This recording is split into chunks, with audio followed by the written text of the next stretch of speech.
So tell us about it, Gary. Our group did the holidays for history. I did Thanksgiving. So you want me to kind of go through my lesson? Let's see. So we have, this is your stuff here. And so, yeah, tell us about your lesson plan. So basically, I mean, if you play my thing, it'll tell you all about it. Okay. But so the kids are going to gather on the carpet and be asked to like share their favorite things about Thanksgiving. What grade level are we talking about? Grade two. Second grade. Okay, good. And then we're going to read the book that I put up there in the picture, the first Pilgrim's First Thanksgiving. Okay. And they're going to be asked to compare that with the video that's shown at the top. So kind of to give them an idea, because the end of the lesson they're going to be asked to create a Venn diagrams about comparing like modern Thanksgiving with the first original Thanksgiving. Oh, that's nice. So parade and stuff like that? Yeah. So I have the Venn diagram there, and then I have a Venn diagram handout that you can download in PDF. Just as kind of like a little side activity to make sure that they have their knowledge of, you know, the first Thanksgiving and Pilgrims. There's another worksheet PDF that you can hand out that is like lists facts about the original Pilgrims. And then just as kind is that at a second grade level? Yeah, because it's just like, you know, a sentence or two. Oh, okay. And then just as kind of a closing assignment, just kind of offered up a short little, you know, paragraph maybe about how Thanksgiving would be different if they lived back in the Pilgrim times. Have kids had Venn diagrams in the second grade? I'm doing Venn diagrams in first grade, like very simple ones. How about any of the, do you guys know if they have Venn diagrams in second grade? Yeah, they do. They do? I'm just asking. Just asking. For that, okay, because it's been a while since I've been in the second grade or taught the second grade. So, and then you have a nice, your screencast is in here, and it actually works.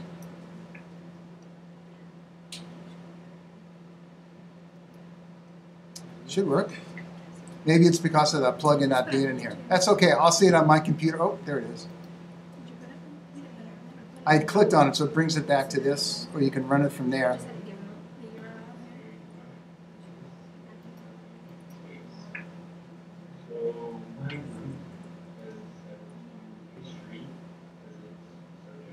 Okay, now, if you have a substitute teacher or someone's coming in, they can go through this and see what you're doing. If you're doing something like this for student teaching or for any other reason, you know, say right now during your volunteer work, people can see what you're doing as well. You can narrate that for them. So say somebody misses something, you can show them that. And that's nice. How about feedback for Gary? Got to have at least 2. Feedback.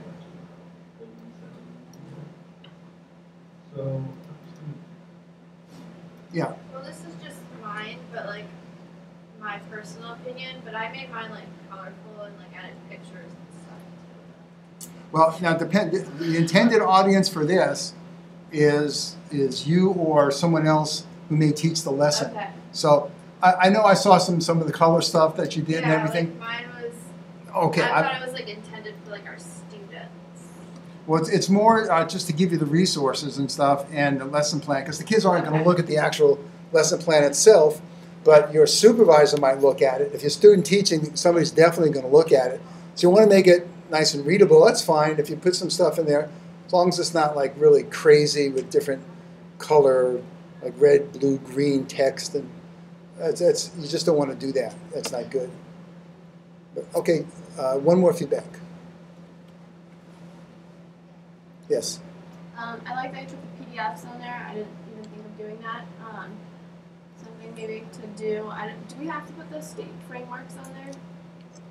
Well, yeah, everything that would say in the lesson plan format.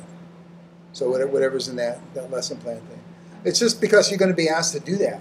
So might as well just do a few who knows? You may be stuck against the wall. You have something to do over the weekend, and then you have an assignment. And use this. If you can use this as something you've done, and try and do that as much as you would be required to do. Okay. Let me show you something that you can do, and I recommend that you do something like this whenever you're doing lessons, especially if you're with a new group. And what you might want to do is an activity such as this, which is you got them into a group, they sat down, you kind of discuss stuff, right? Mm-hmm. So a way to do that, anytime you have a new subject, what you do is you want to find out what the kids know already. So you can put down like Thanksgiving. And then you say, just tell me anything about Thanksgiving that you know. And this is before you do anything else. So what you're doing is you're finding out what kids know, and at the same time, like a few kids would know some things other kids don't, or they may have forgotten. So when someone says something, other kids may just remember it as opposed to trying to ask them right away to remember it. Does that make sense? So if we do this, so tell me something about Thanksgiving. You eat a lot of food. You eat a lot of food. Okay, food. What does food represent? Just out of curiosity, what do you think? What does food represent? When you have a lot of food, how does that make you feel? Somebody say happy. Happy. Happy. Okay, so food makes you feel happy. So maybe there was something about Thanksgiving that made you happy and something. So the idea would be is you go through, and anything you teach, in any class that you go through, especially if you're being observed and it's a new subject, let the kids do the work.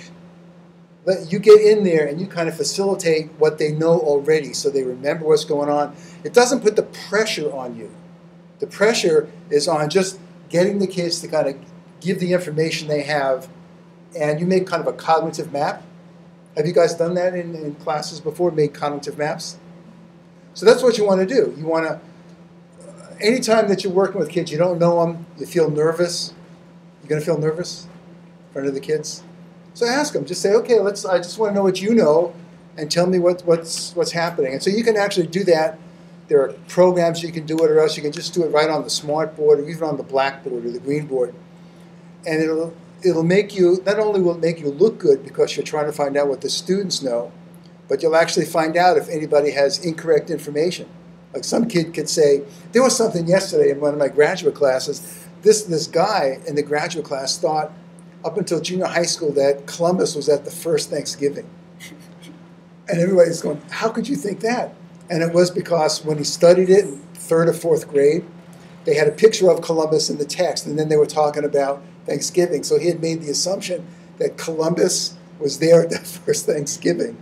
And so if you were giving this presentation to the students and one of them said Columbus was at the first Thanksgiving, you would say, well, he was the first explorer, but the Thanksgiving was a little bit later than that, so you wouldn't embarrass the kid, but also you'd be able to correct that incorrect information. So it's just a technique. You can use technology with it or not use technology. You can also take the map and print it out and give it to the kids to look at. And you can also take the map and erase most of the information, give it to the kids, and have them try and fill it in as an evaluation at the end. So just like with your Venn diagram, you can also use other kinds of diagrams, especially 1st, 2nd, 3rd grade, where you're not going to ask them to write a report or something. 2 questions or comments about this? What do you think? Yeah. So you said we could continue working on the wiki page until next week? Yes. Yeah, I wanted you to do it this week so I could correct any mistakes or help people. So one thing I should fix is to make it more towards myself or an administrator. Mm-hmm. Okay. Okay, one more because those are 2 good ones. Yeah. Are you going to be able to go through all of them, or are you just kind of picking and choosing? Today? Okay, yes. I'll go through as many as people volunteer for. So I'll ask the volunteers, and I'll be happy to do that. So anybody else in this group? Yeah, okay. What's your name? Heather? Okay, Heather? Okay, tell us about it. What? Just give us a quick overview. Oh, it's about Christopher Columbus and Columbus Day. And first, they engage their previous knowledge of Christopher Columbus by creating a list on the board with the teacher. Okay. And then the students transition to the carpet where they watch a video. And then they'll add to the ideas that are already on the board with their new ideas. Mm-hmm. And then there's an assignment where they draw 4 pictures of what they think Christopher Columbus saw, either on his voyage or once he arrived on the New World. And one sentence to go along with each picture. And then they share their assignment with one student in the class that's sitting to the right of them. And then they're asked if they want to share anything that they thought was significant about their classmates' work to the whole class. Okay. And this is a 45-minute or 35-minute? What are you planning for? I would say it would take 35 to 45. I mean 30 to 45 minutes. Okay, now as you do anything with technology, with word processors or anything, never underline unless it's a hyperlink. Ever. So in anything that you do, there's a difference between a drawn line, but in general, all you need is bold. You know why we have underlines? Why? You learn to do it with a typewriter, right? That's where it comes from. I mean, you were taught that, but in the old days, we'd have to, when we learned typing, we had to underline because typewriters couldn't italicize. So, and usually you would use italics or bold. So on a typewriter, you would just underline, but you don't need to do that. So either use bold or italics, not both. But unless you show a hyperlink, you don't underline. Same thing with one space after period. Period, one space. In the old days, you needed 2 because typewriters didn't have proportional spacing. So small things, but again, that's something that you're better off just practicing the way you would find it in a textbook or in some professional journal. Good. How about comments about Christopher Columbus, Columbus Day? Do we still celebrate Columbus Day, by the way? I mean, is that still a holiday in schools? I think so. It's kind of like politically incorrect, isn't it? In Alaska, they call it Invasion Day. Don't we get the day off? I'm sorry? Don't we get the day off from I school? don't know. I think maybe it's like a Monday, but it's a guilty Monday kind of stuff. So, interesting. Okay, anybody else in that group? Brianna, Michelle, Nicolette? You Nicolette? can look at mine, yeah. Okay, and you want to, as much technology as you can put in there, you want to do that. So just give us an overview. What's yours? Veterans Day? Yes, it's on Veterans Day. So for the initiation, I'm going to make a pie graph with the kids, and by polling the class on how much, who could raise your hand if you could like teach Veterans Day, like about Veterans Day to your class. Raise your hand, yes, maybe, no. And I have a link to that that will show you like a kind of like an example of what you might see, so that most of it's like red for no. And then I have the lesson where we see a little video, and the video might be a little bit difficult, so I have points where I'll stop and just kind of reiterate what the video is saying. And then I have a guest speaker coming in for like a few minutes. Wow. And talking about like what it means to be a vet, because like I said, you should get like someone that's a vet, like World War II I had in mind. And he's just going to talk and answer a few questions.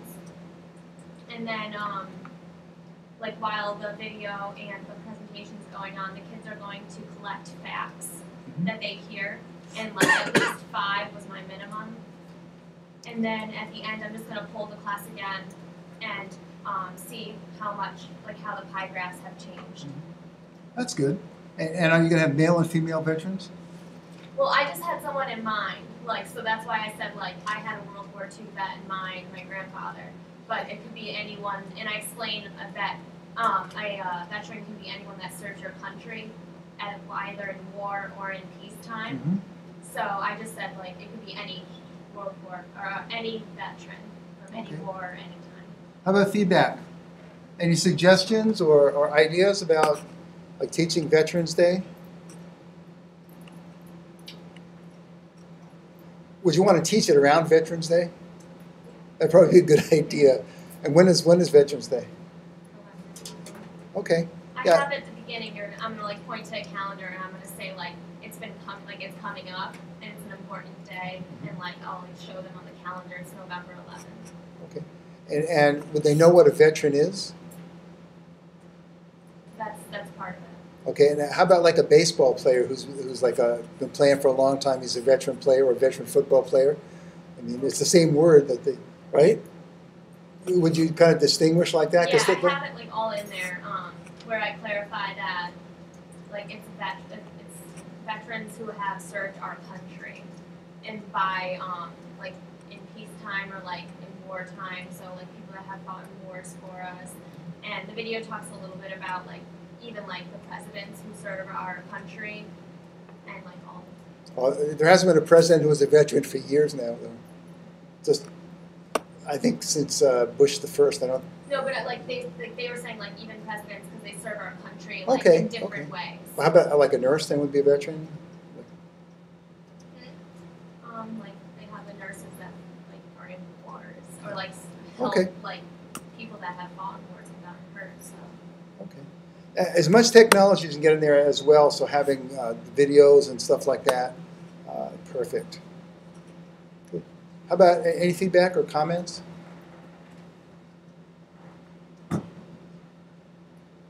Okay. Do you feel good? I mean, you feel like that's something you can do? what should I change? I'm not saying to change anything. Oh, okay. I'm just saying that you might want to think about adding some other technology or some other stuff and see what some other folks are doing. It may give you some ideas. Plus, we're going to be doing some other things today that you might want to put in that would actually really fit in well. So, good. Okay. How about another wiki? Is there am I a member of another wiki? I think I am.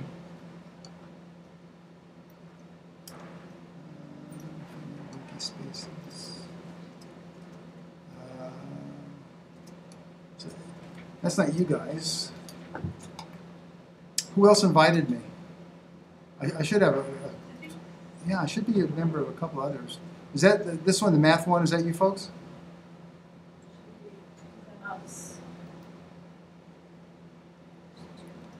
No, that's not you. Okay, so let me go to my mail and let me just type in wiki spaces. So I have a whole bunch of invites. Some didn't make it.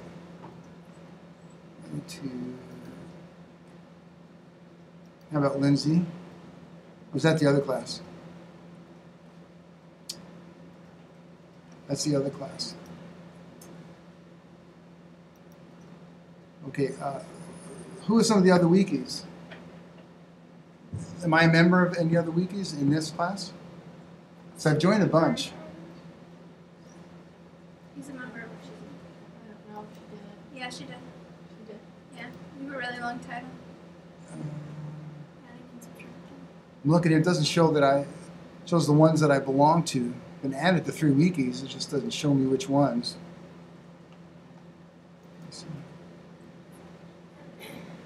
That's her title. No, none of these. I'll try a couple more, and then if not, then.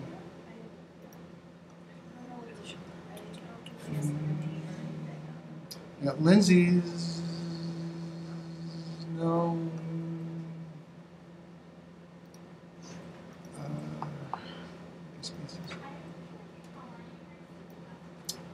Well, whose wiki do I belong to that you know that I'm a member? Carly said that you're a member of ours. Yeah, Carly sent you an email, but I'm not sure if you. Well, what's the address of the wiki? Just and I can write it in.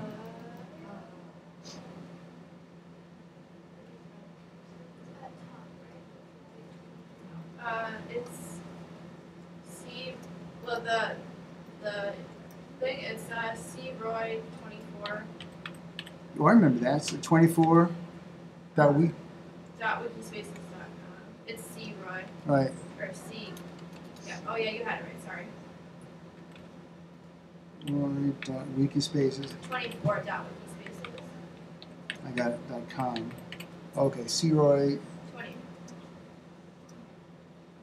February 24. And she's not here right now. Oh, she just walked out. She just walked out? I think she went to Okay. Yeah, that's ours. She said she sent you an email. I'm not sure. Might want to like. Yeah, you'll need it just with my name. So what I'll do is this: I'll go through all the wikis, and I'll make sure that I'm a member, and I'll just put comments on each one of them. So I'll go through them, and I'll put comments. They'll be in red, but don't take it as like being bad. So just go through all the pages. So if whatever you have up there, make sure I'm a member, an organizer, and then I'll just go through all of them and give you some feedback. Okay? I don't want to waste your time. So. So any other questions or comments about the wikis, about doing the, the activity and the lesson plan? Do you like the lesson plan format that we make you use? Yeah. I don't know. The lesson, like the central lesson plan? Yeah, I mean, do you find that it's helpful when you start planning lessons? Easy. Easy? Yeah. I did a program in 2000, actually, beginning 2001, 2003, and I went around to all the teachers, or a lot of teachers at different schools, and I asked them, what advice would you give to new teachers who are coming in and starting to teach for student teaching? What advice would you give them? And I thought the best one was, one teacher said, the best advice I could give would be to learn to plan for more than one lesson, to plan for a day. Because out of Central, they come and they can do one lesson and they spend all their time. And yet, by the second or third lesson of the day, they kind of run out of gas because they haven't had that practice of making lesson plans for the whole day. So that was one. Then another one was actually even better. I said, well, okay, well, just give me your best advice for people coming out there. And she said this, that when you're in front of the class and you don't know something and you ask the teacher back there, is that true, or so on and so forth, the teachers hate that. The cooperating teachers hate that. If you look in the back, you don't know something. So you have to make sure that when you teach, that you know every single thing you can about whatever it is, because if you do a couple, I don't know, I'll look it up. The cooperating teacher doesn't like to see that. They like to see that you're able to not only teach the lesson, but know pretty much everything. But never look in the back and ask the teacher if it's right. Then they hate that. So that was that was on some feedback. Okay. Good. All right.